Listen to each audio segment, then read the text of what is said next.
What are the mechanisms by which hypercalcemia can occur? We know that parathyroid hormone is a very important factor in the control of calcium metabolism. An excess of parathyroid hormone increases bone resorption and increases serum calcium. What is PTHRP? PTHRP is parathyroid hormone-related peptide. It is not parathyroid hormone, but it is very similar to the parathyroid hormone, not secreted by the parathyroid, but mostly secreted by different malignancies.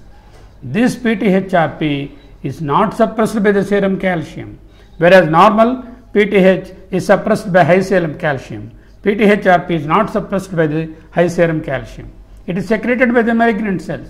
It acts just like the parathyroid hormone on the bone, and bone mistakes it for parathyroid hormone, as the PTH is giving the order to resorb the bone, and calcium is resorbed from the bone and hypercalcemia occurs. Of course, excess of vitamin D3 or calcitriol, the active form of vitamin D, either iatrogenic or in the food supplementation or due to various mechanisms, some of the tumors do produce excess of calcitriol, and this excess calcitriol increases the intestinal absorption of calcium and phosphate, so much so hypercalcemia occurs. Of course, the other situation would be where excess amounts of calcium is presented at the GI tract along with alkalis. The alkaline environment favors calcium absorption. This is what is called the milk alkali syndrome. In previous days, it used to be very common because patients of peptic ulcer are being treated with antacids containing calcium carbonate, and these antacids contain alkali, the alkali along with the calcium, and when they take milk products, and that used to increase the calcium absorption, calcium load at the gut, so much so hypercalcemia occurs. So, one of these four mechanisms or a combination would be working to produce hypercalcemia: high parathyroid hormone or parathyroid hormone related peptide, or high activity of vitamin D3 at the gut, or increased load of calcium presented to the gut and facilitating greater absorption. This is just to extend the concepts of the previous slide on the causes of hypercalcemia. Excess parathormone produced by the parathyroid gland, either due to an adenoma or due to hyperplasia or due to parathyroid cancer.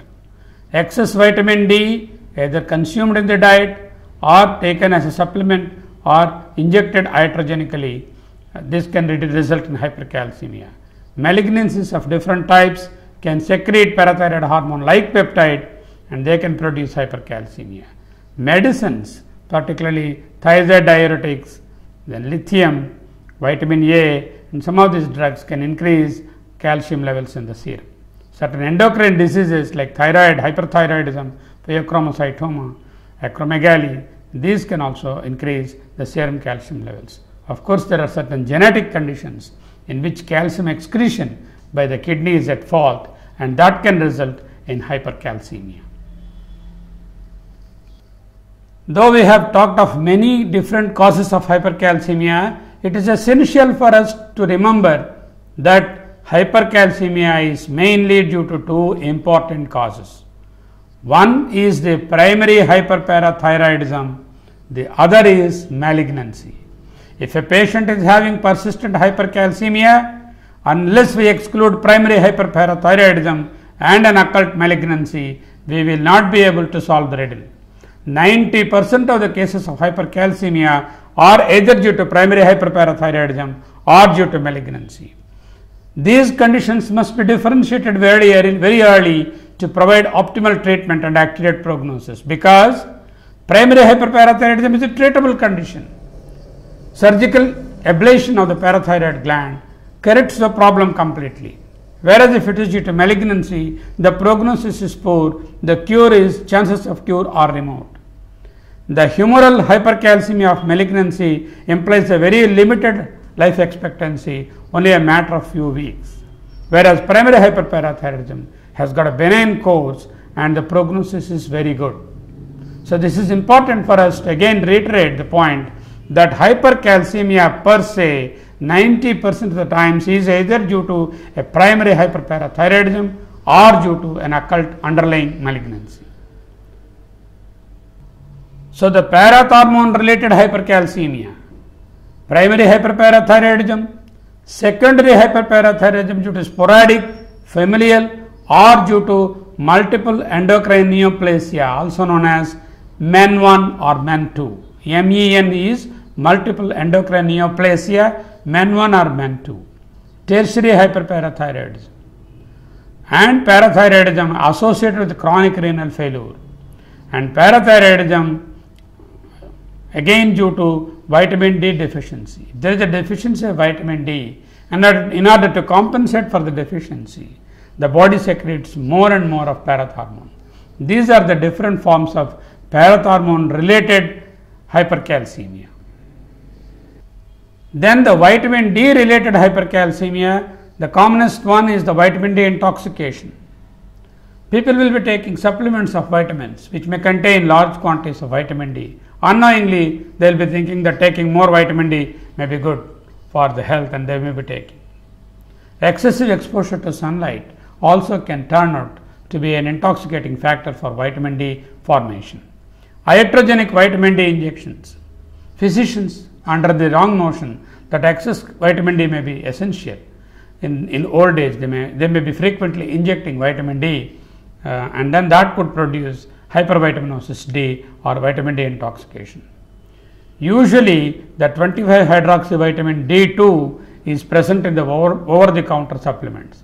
Now today we are getting calcitriol in the market in the form of tablets, which is an active form of vitamin D3, and taking calcitriol along with the calcium is going to be very dangerous. We have combinations of calcium with calcitriol, that is calcium plus active vitamin D3, and such combinations, if they are used indiscriminately, that could result in vitamin D intoxication.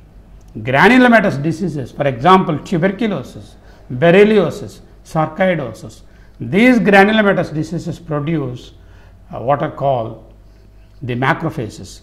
These macrophages have got the ability to dihydroxylate the vitamin D3. The inactive vitamin D3, instead of being signed by the kidney for the dihydroxylated form, the macrophages themselves put a forgery signature and then activate the vitamin D into an activated vitamin D3. So, the granulomatous diseases, through the action of the macrophages, they dihydroxylate the vitamin D, and that produces active vitamin D levels more, and that causes excess absorption of calcium and hypercalcemia.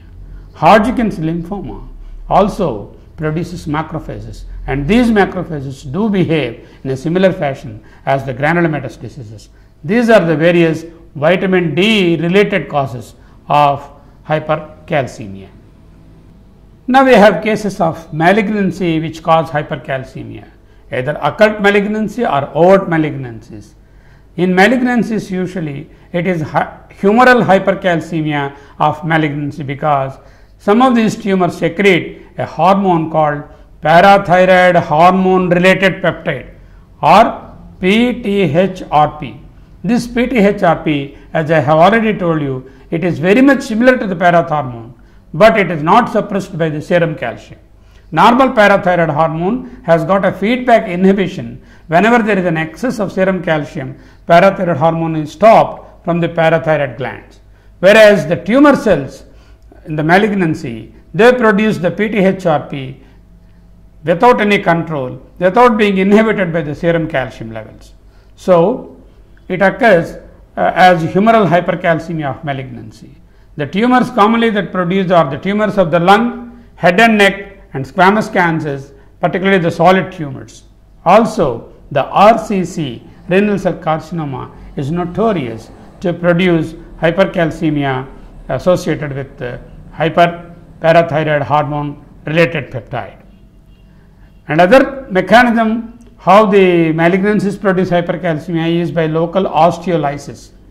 The tumors produce secondaries or primary invasion of the bone, and these invading tumors, either primaries or secondaries, produce local osteolysis. Excess osteolysis leads to leakage of calcium into the system. This is mediated by the cytokines. Multiple myeloma by its very nature is a bone tumor which produces different lytic lesions in the bone, and that produces hypercalcemia. Breast cancer secondaries are also known to produce lytic lesions in the bone, which can increase the serum calcium levels. So, these are what different causes of malignancy related hypercalcemia. Now, we have got different medications which can produce hypercalcemia. The very common offender is the thiazide diuretic. Thiazide diuretics are used day in and day out. But remember, this is the most common form of hypercalcemia, most easily treatable, very mild hypercalcemia. Once we stop the thiazide diuretic, the hypercalcemia disappears. Lithium, when it is used for depressive illnesses, that also can produce hypercalcemia. Milk alkali syndrome, that is people who are allowed large quantities of alkalis or antacids containing calcium, calcium carbonate containing antacids, along with the intake of milk in previous days for peptic ulcer treatment. People are encouraged to drink lot of milk and milk products along with the alkalis or antacids containing calcium, and together they used to increase the absorption of calcium into the gut, from the gut into the system, producing hypercalcemia. Vitamin A intoxication, particularly vitamin A, when it is used in large quantities to treat the analogs used to treat acne also, they can produce increased calcium levels in the blood by increasing the bone resorption. These are some of the medications which can cause hypercalcemia.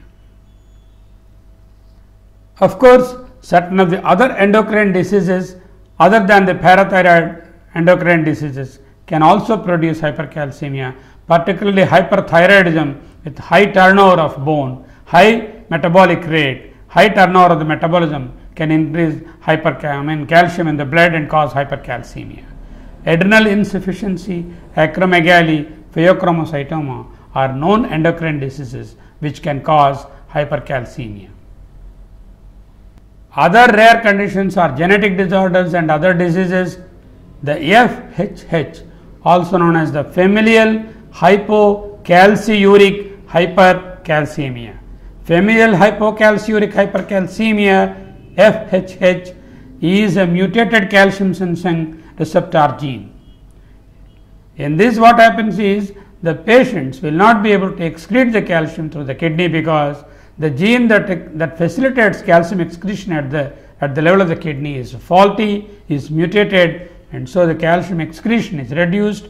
That is why it is called hypocalciuric. Because of hypocalciuria, calcium stagnates in the blood, hypercalcemia occurs. Of course, in certain conditions like Paget's disease and bedridden children with immobilization, there will be excess bone turnover that can also produce hypercalcemia. In the recovery phase of rhabdomyolysis, the calcium that is deposited in the soft tissues and particularly in the muscles is brought back onto the kidney in the recovery phases, and kidney is not able to handle all that particular calcium load, so much so calcium accumulates in the blood, and these are some of the disorders which are less common. Again, I emphasize here the most common cause or causes of hypercalcemia are 1. Primary hyperparathyroidism, 2. Malignancy. Unless and until we exclude these two conditions, there is no point in investigating for the other illnesses because 90% of the hypercalcemia is due to these two conditions.